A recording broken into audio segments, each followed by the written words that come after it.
Hey, everybody. Welcome back to another episode of the 6-5 podcast. I'm your host today, Daniel Newman, playing the host role, joined by my always esteemed, super smart, well-dressed co-host, Mr. Patrick Moorhead. We're back. We're back in the swing of things. Last week, we both looked a little tired, but we weren't that tired. We just got a little out of practice, and now we're back, and we're back in practice. A few weeks back from the holiday, multiple shows. CES just got back from NRF, and another big week in tech. Patrick? Great to see you. I'm all dressed up. It's Friday, 27 degrees here in Austin, but it's going to get back to 55. And yeah, I'm an old guy. Talk about the weather. So I walk to work. Don't talk about the weather. Yeah. No, you're right. We were a little bit off last week, and I am so caffeinated right now and kind of energetic, watching equities implode, crypto implode. Value of homes still kind of rising. I think Austin saw a 30 to 40% appreciation, and I'll just grasp onto that. No, really, the great part is that being an industry analyst, you're not tied to the stock market. You're kind of looking at the long-term view of it. And on this show, it's really about what happened during the week, why it matters, and what's going to happen in the future. Because we're talking analysts, and if you haven't tuned in before, we cover 6 topics, 5 minutes each. We talk a little bit around that. We go around 40 minutes. So I hope you like the show. And we're also going to be talking about publicly traded companies whose stocks are declining rapidly as we speak. But don't take any of this as investment advice, because this show is for informational and mostly entertainment purposes. Hey, who's driving? You driving? I'm driving. We go back and forth. No hard lines. You can have the show. All right. Yeah. So thanks for throwing out that good old disclaimer, Mr. Moorhead. So we've got a nice slate of topics this week. And in fact, we've had an evolutionary slate. We're going to talk about a few things that we ended up wiping off the slate because a few things popped up.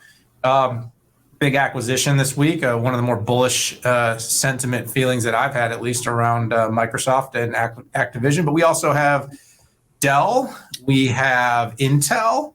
We have Luminar. We have a little bit of an update on this whole FAA 5G craze. And then, of course, SAP.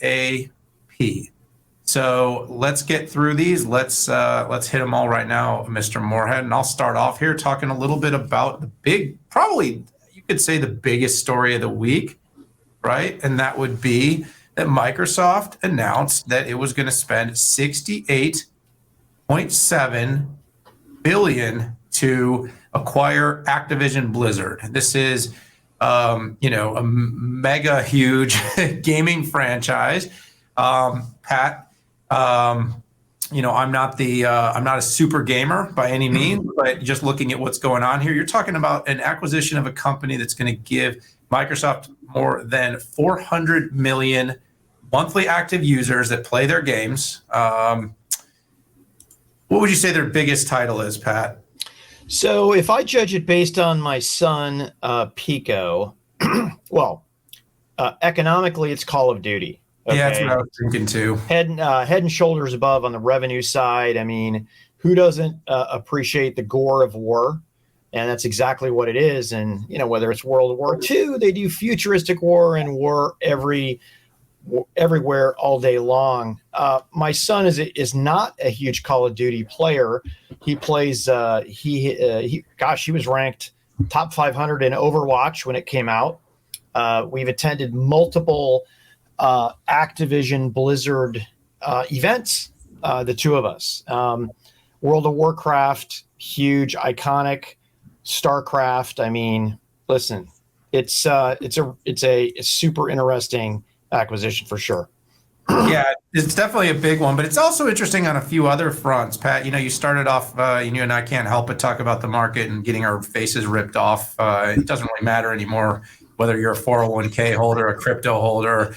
Hopefully, if you're well diversified and something pretty long term, you're not getting too hammered. But if you're in anything risky right now, you've probably seen anywhere from a 40 to 70% pullback. Microsoft's kind of largely has been able to be steady. I mean, it's fallen maybe about 10%, which is nothing compared to most of the names right now. But making a $68.7 billion all cash deal right now when the market's pretty turbulent, not to mention buying a company that's under, I would say a little bit of scrutiny based upon a few recent culture issues that have gone within Activision Blizzard, in my opinion, showed an extraordinarily bullish move by Microsoft, which if this deal gets done, antitrust is another area to speak about. But if this deal gets done, Microsoft will become, I believe, the largest gaming company in the United States, and I think the third largest in the world, but could obviously very quickly grow and surpass the others. I think it's Tencent and Sony are 1 and 2 right now today, but they would quickly become competitive to surpass that. The cultural thing is going to be interesting. They've made a big commitment to do better. I think Microsoft, Pat, is a company that does extraordinary diligence in any acquisition they're going to make. I just do not see them having made this if they felt that the cultural issues would not be repairable. I made those comments to a number of media sources. I stand by that. And I actually think, Pat, here's the thing on the antitrust. I just put this out there. It's not that this doesn't require some scrutiny. It does. It's too big of a deal not to look at. But it's so not the biggest fish to fry right now. The competitors in gaming, whether that be, NVIDIA and GeForce, whether that be Google and Stadia, they have big competition. Amazon, you've still got the whole Twitch world. And of course, like I said, you have Sony, you have Tencent, you have a lot of big companies that can compete in gaming. And there's still Electronic Arts and all these other companies that are out there.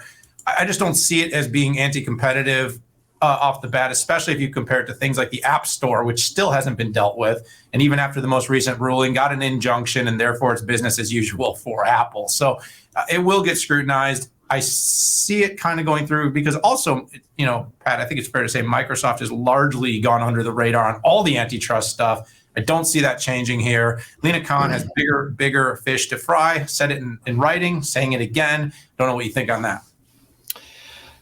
Good take, and as usual, you're on top of all of the antitrust stuff because it's just kind of I like that one stuff. of the things that you do. You know what? I like it too. If it weren't for that it has to do with the government.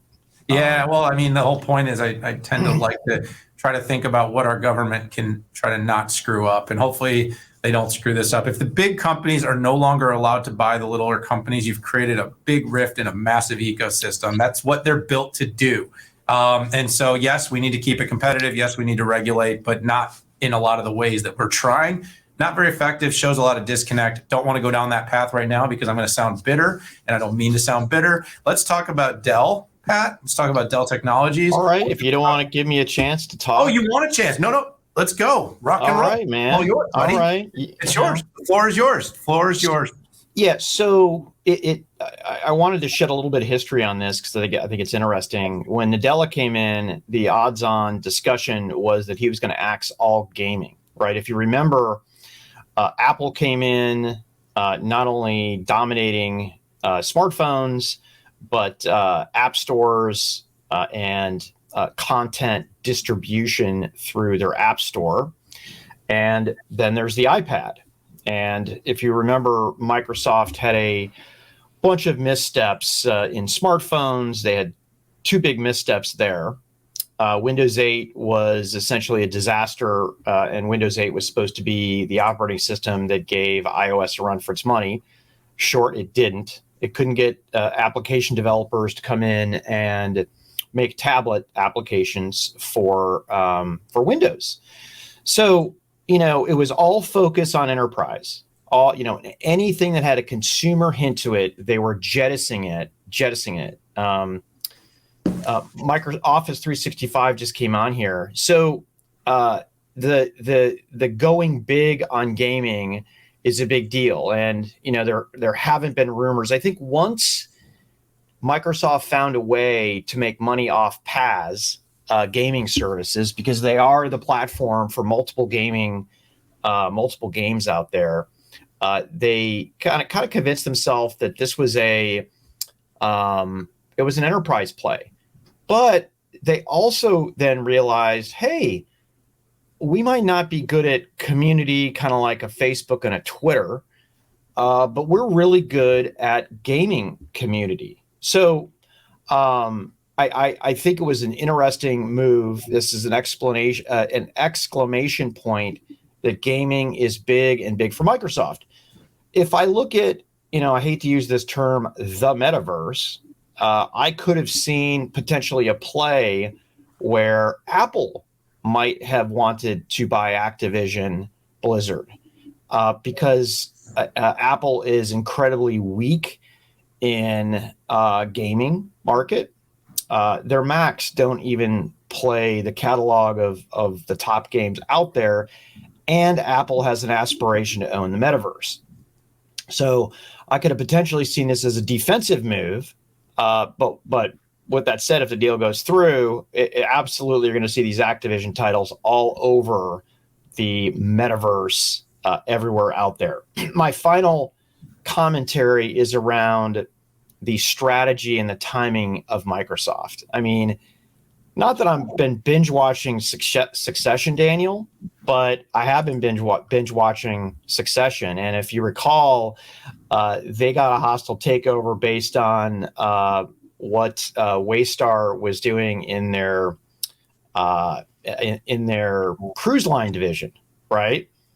And a lot of it had to do with sexual issues and Activision, right? What's going on there? The executives are under fire for sexual harassment. So I think Microsoft saw that, probably talked to some of the boards of directors, right, in Succession style, and here we are. Yeah, absolutely. Well, it's real world is the big difference, but of course that was based loosely on some things that I think some people thought might have happened, but we sure do become committed to our shows, don't we? It's unbelievable how that happens. All right, big topic, probably the big story of the week. But Pat, let's keep moving because that's what we do here. We do the 620, and we only have 35 minutes to get through the rest of our topics. So Dell Tech made some updates to Apex and making a big announcement of some multi-cloud related services.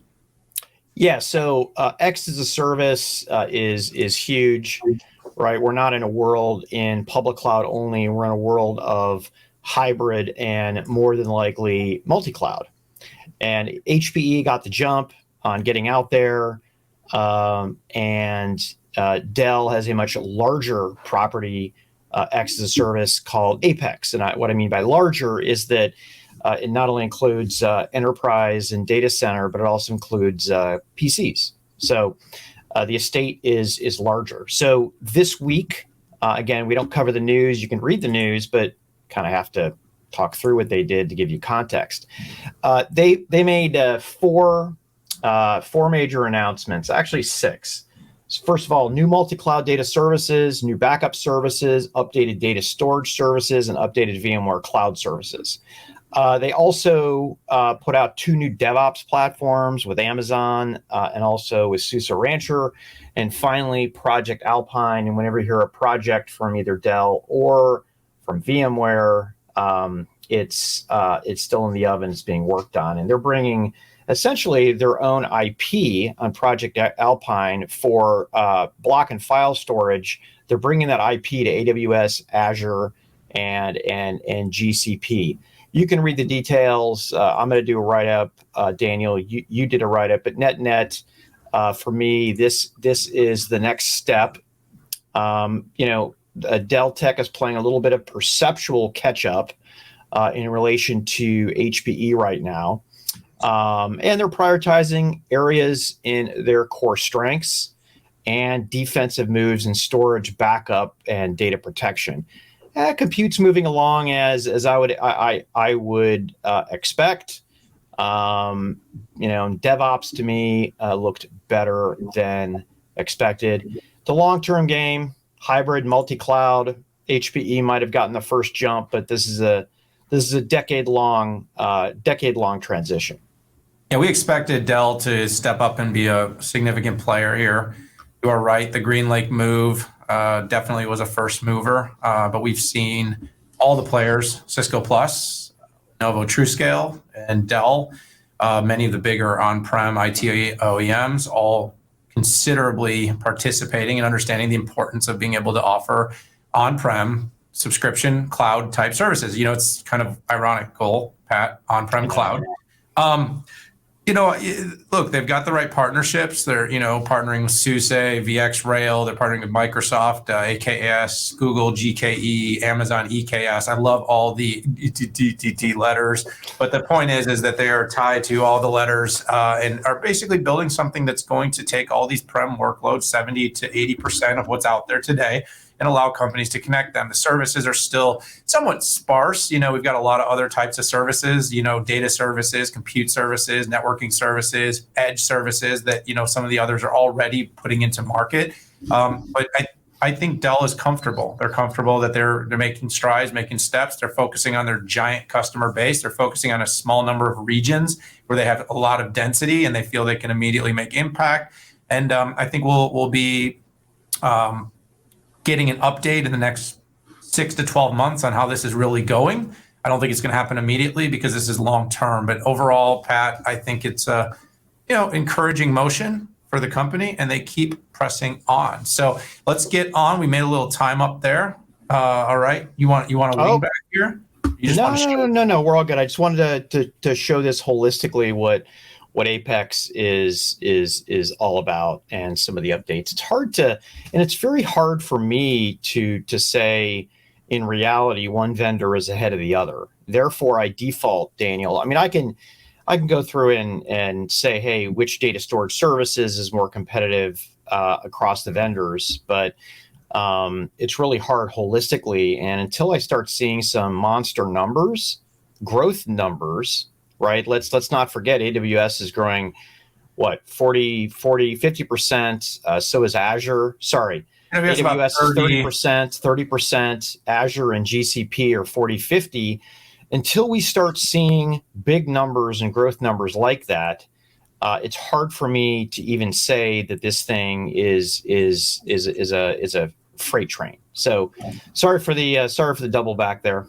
No, it's okay. It's okay. I mean, we're seeing big growth, but it's still growth on small numbers. And so we need those numbers to get a little bit bigger, density, more customer cases. But I think these things are going to play out, but the competition is coming from all sides. It's coming from the public clouds, and it's going to come from them. So, hey, Pat, so this morning, Mr. Pat Gelsinger jumped on to CNBC. There were some rumblings of this throughout the week, but that Intel had made the commitment to build its next sort of super leading edge fab in Ohio. So that was some really big news. I believe it's $100 billion mega fab is what they're saying. It'd be the world's largest chip plant is what Gelsinger said. I mean, obviously, Pat, let's just talk about this in the big picture. Over the last 2 years, we've heard endlessly about the supply chain shortage.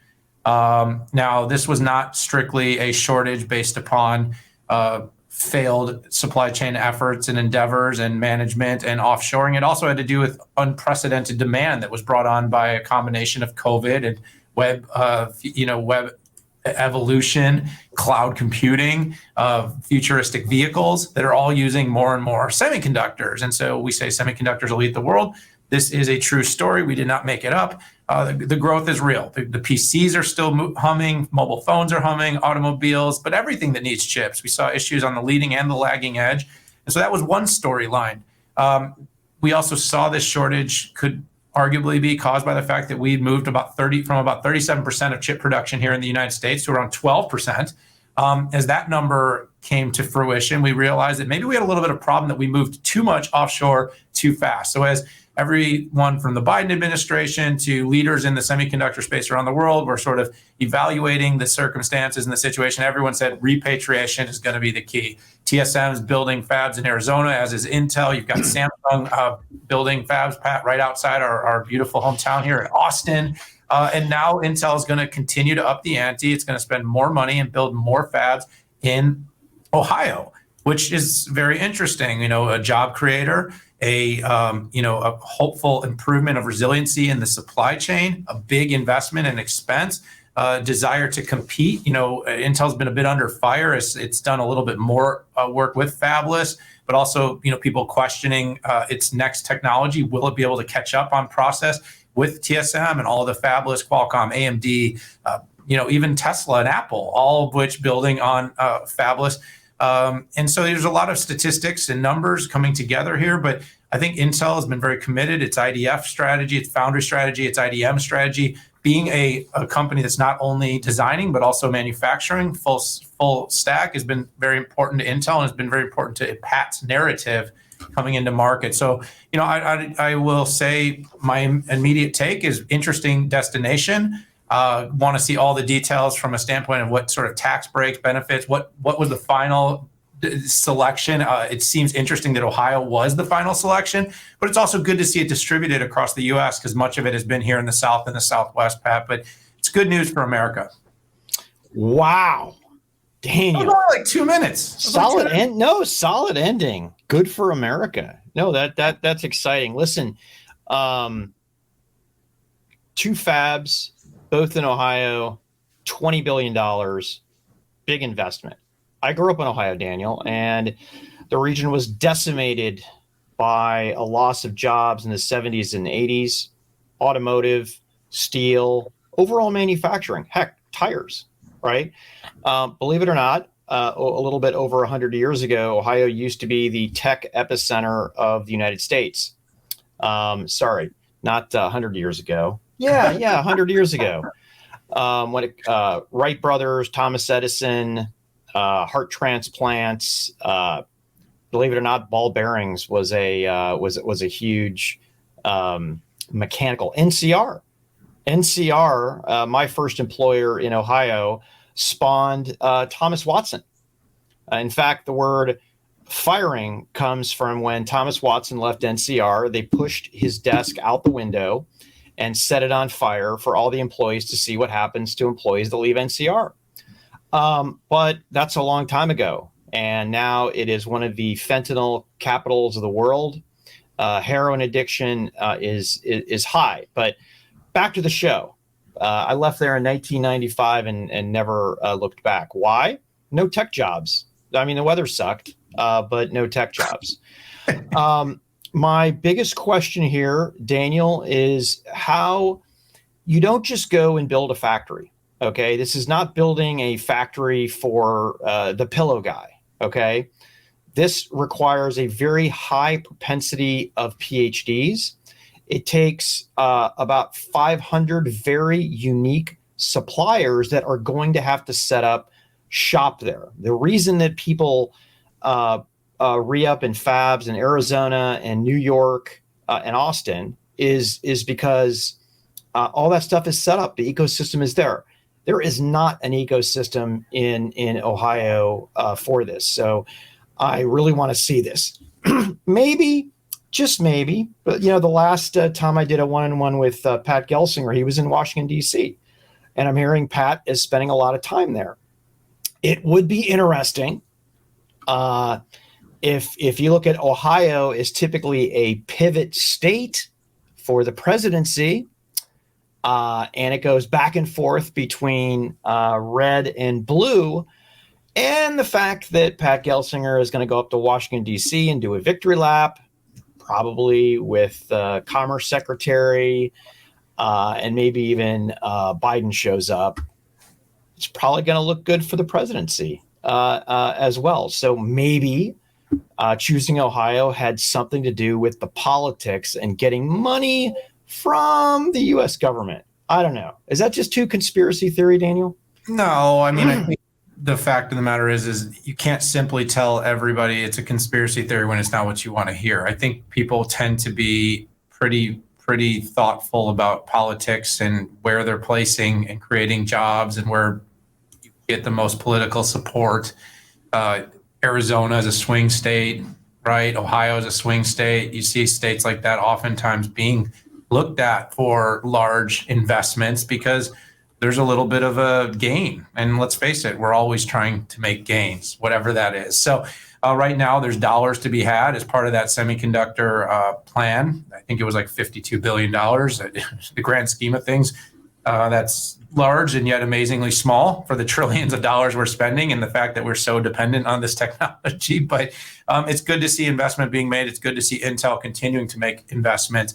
Right now, like I said, as the economy is sort of in a bit of a swirl with interest rates, inflation, Pat, not to go on a little bit of a diatribe, but I'll just go down this path a little bit. Oh, and I want to rebound on just one thing I want to add at the end. Yeah, that's great. I'll just say this. I know this isn't a politics and economics show, but I do love this stuff. And obviously I write and talk on a lot of channels that do talk about that. But interest rate hikes are terrible for most Americans. And I think while a lot of people are sort of celebrating, trying to bring inflation down, bringing down prices of houses and cars and groceries, yes, you need that.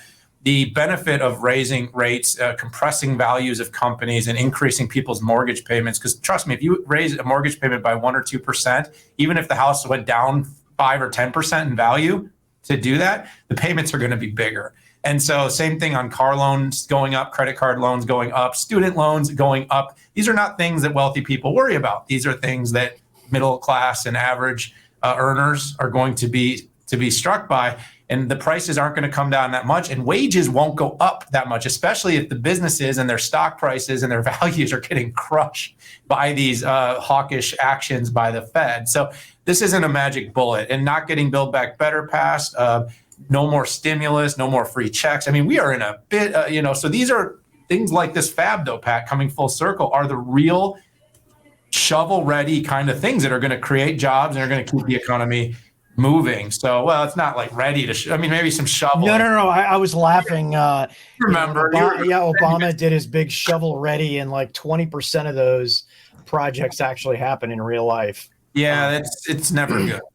So, I talked about the lack of experience in Ohio in chip making. Let me read Ohio Governor Mike DeWine's quote. Intel's new facilities will be transformative for our state, creating thousands of good-paying jobs in Ohio manufacturing strategically vital semiconductors, often called chips. I love it. It's like we in Ohio don't have any idea what semiconductors are, so I have to call them chips. Anyways, I was noticing that. And it's an exclamation point on just how disconnected Ohio is from semiconductors, and puts an exclamation point on how much work Intel's going to have to do to make it a leading edge facility. Sorry. Yeah. Well, there's a lot to be done. Eating those chips and dip, Pat. All right, so we got to keep moving because we got the 3 more topics. We got about 15, 20 minutes to get through them. Miraculously, we should be able to do that. We just can't because this stuff's just so darn interesting. Pat, our friend Austin Russell and Luminar made another big announcement this week. You and I have been super on top of automotive. Cool announcement, one that we probably can get through pretty quickly, though. Yeah, it is. So if you don't know who Luminar is, they are the leading provider of LiDAR solutions. LiDAR is essentially laser beams that work alongside of radar, which is kind of shorter range, and visual systems or cameras for safety systems and in the future self-driving cars. There was a lot of debate about LiDAR. Essentially, Elon Musk essentially saying it's a folly and he's not going to be using LiDAR. Well, when Elon said that, LiDAR was 10x more expensive than it was today, and had that big giant, looked like an old cop siren on the top of an old Chevy cop car, and you still see the big spinning globe on top today, particularly in robo-taxis. But Luminar has enabled not only to reduce the cost on that by 10x, but you barely even notice that it's there. The Volvo design was the best, but I digress. Volvo did a big deal with them. They did an amazing demo at CES, which my son took a video on. You and I were both there, went viral. Millions of views of the Tesla running over the fake child running across the street, occluded by a car. Now we are with Mercedes, and you can see a very smiling Austin in this picture next to the chief supply chain guy from Mercedes. They have done a deal together, and Mercedes even made an investment in the company. No details about cars. You can see between the two gentlemen, there is a car with a sheet on it, which obviously is one of the cars that that has it. One thing that I noticed, and this is a subtle thing, Daniel, I don't know if you saw this. There's no bulging sensor that you would expect to come out of the roof with LiDAR. And I don't know exactly what that means. Has Luminar and Mercedes found a way to shrink the sensor even more? Or am I just way looking too into what could be a fake development car behind them? Yeah, so as you've seen, I believe in the Volvo XC90, that LiDAR, the LiDAR technology from Luminar, they showed it. It's on the, it's front facing, forward facing, and it's on the windshield, and it sits just below kind of where the mirror is. And it's about this, for anyone that's looking, I can't really give you, but it's about the size of maybe a small, wheat thins box or something that goes up there, right? And it's actually no longer on the roof. So that's been a big part of the whole story from Luminar, is making these things less ugly. I did see there was a humongous stock deal within this for Mercedes. By this time this morning, they're probably down on it, but these companies don't make these kinds of deals for the long term. So there it is, Pat. You see, it's just a tiny little sort of on the windshield. It's gotten much better, much prettier, and it's getting much smaller. Intel is using this with Mobileye right now, as they're in the process of using and developing their own LiDAR. But Volvo's doing it, Mercedes doing it. Look, I got a research note I'm publishing this morning on it, and long and short here is that Luminar continues to be disruptive. We've seen it, Pat. We've witnessed it. We've actually been in the car and experienced it. Technology is good. It's interesting. It's disruptive, and I think they're either going to be they're going to be a much, much bigger and larger player, participating in many, many more of these large companies' future safety and L4 technologies, or they're going to end up getting acquired by a mega chip company that's going to need this technology. And if the market stays compressed, that could be an opportunity. Although, knowing Austin, I think he's got a vision to build this thing. So I don't necessarily see that happening. All right, Pat, we got to keep moving. Let's talk about, speaking of kind of big, crazy connectivity news, 5G C-band debacle. And Pat, what a freaking disaster. Okay, I'm sorry. I'm going to just kind of review what I've tweeted about this thing.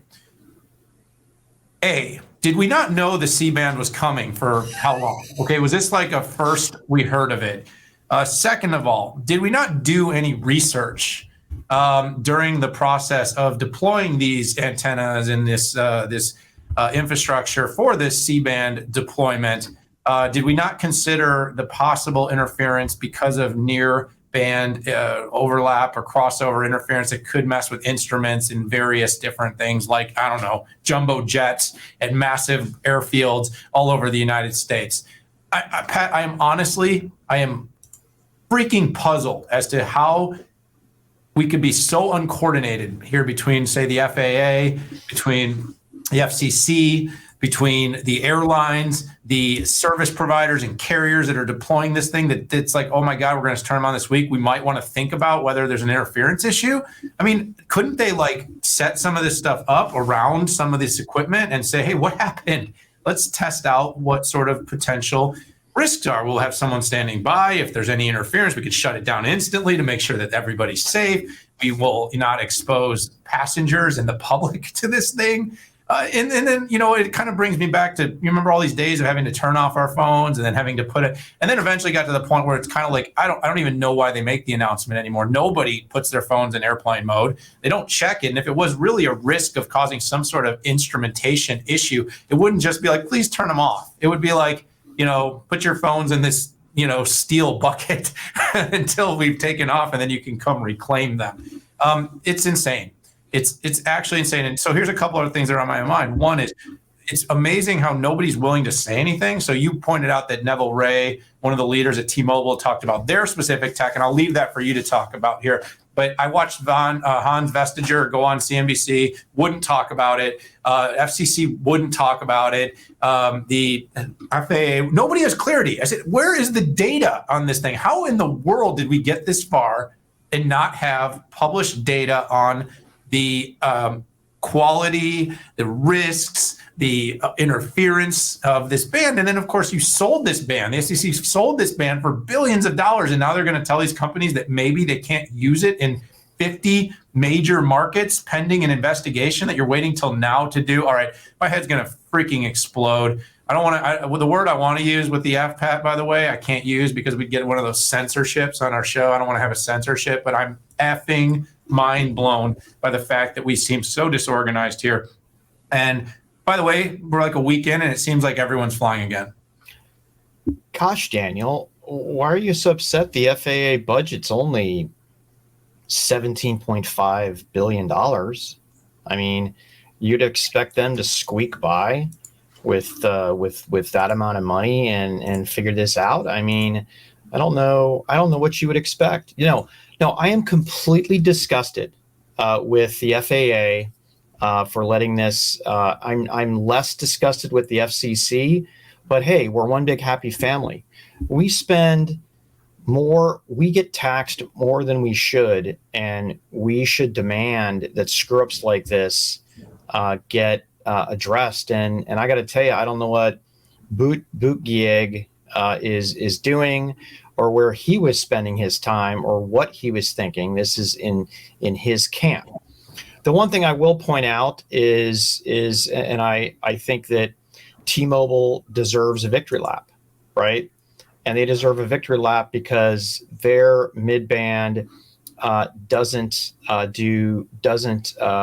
conflict with any of this. And I give them credit for having the foresight for acquiring Sprint that had that spectrum. Neville Ray came out, and I was glad he did. Essentially, he said, hey, we use 600 megahertz, 2.5 gigahertz, not the 3.7 to 4.2 that the FAA is concerned about.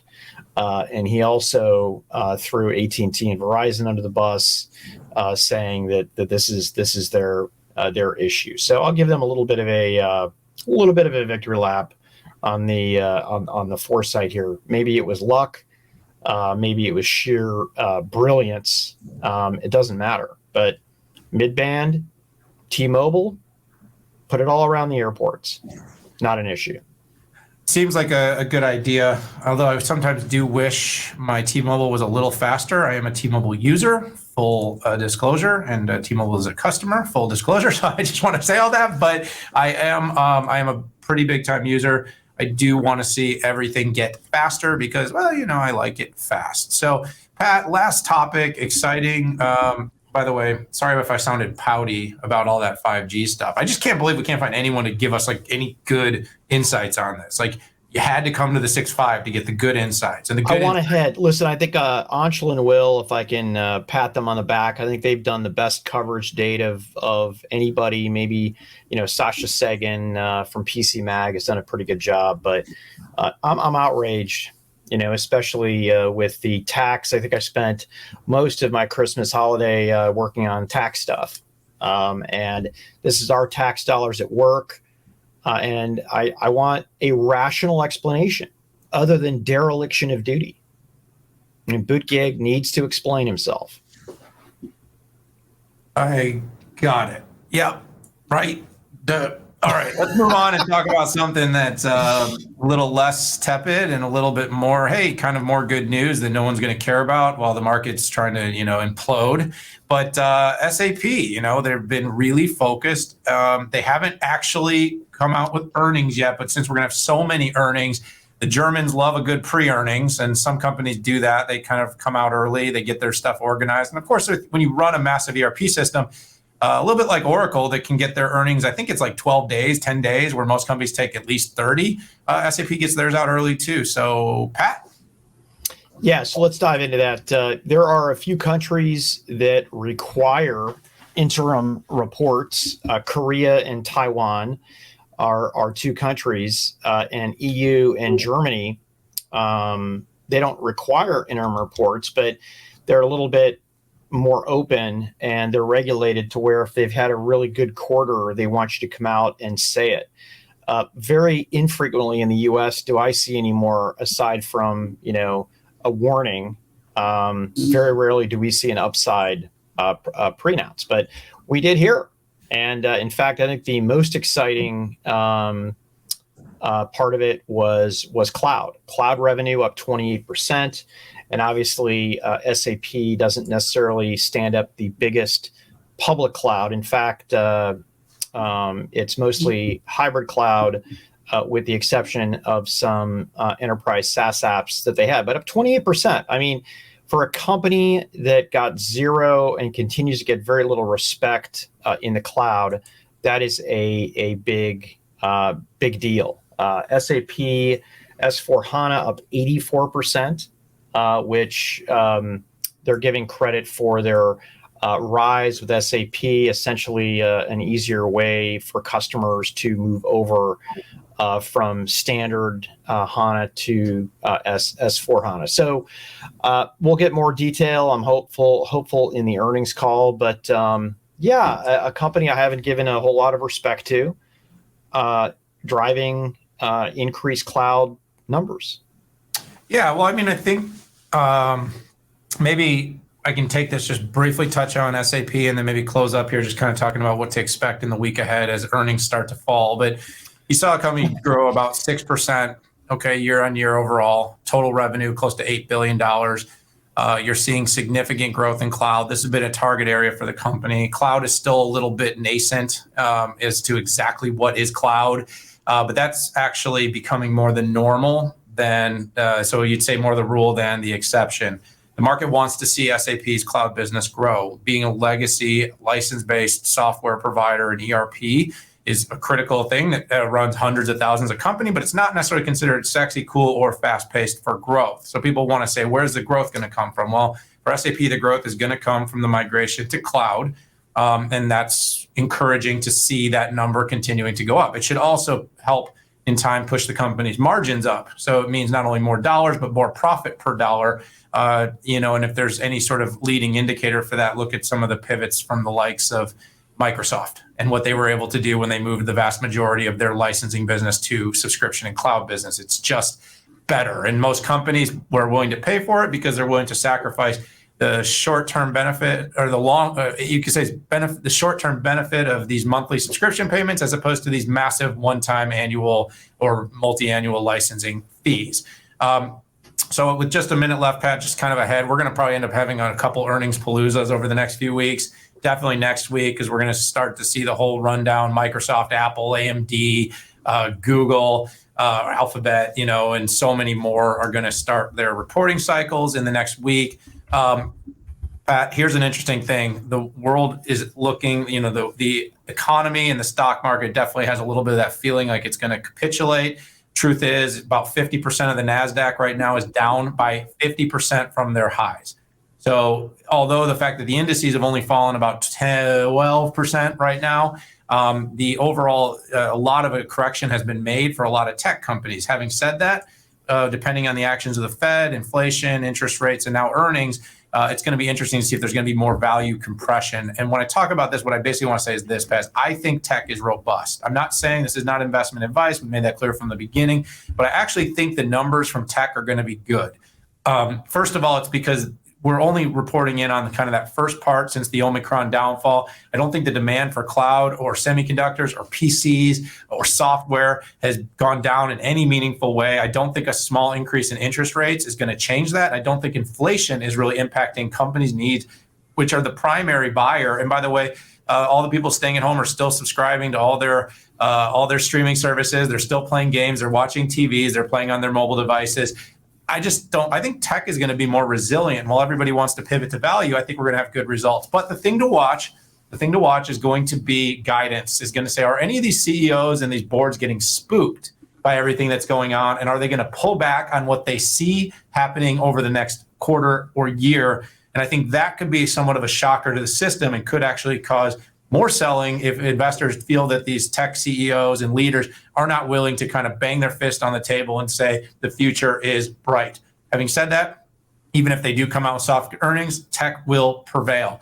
I'm not saying that just because I love tech. I'm saying that because even if companies are going to look to cut costs and become more efficient, Pat, they are going to have to do it with automation, with AI, with data and analytics and services and software. That's what's going to allow them to be more efficient in running their businesses. So one way or another, tech will prevail. Put that on the bottom, ending the show here, hot and heavy.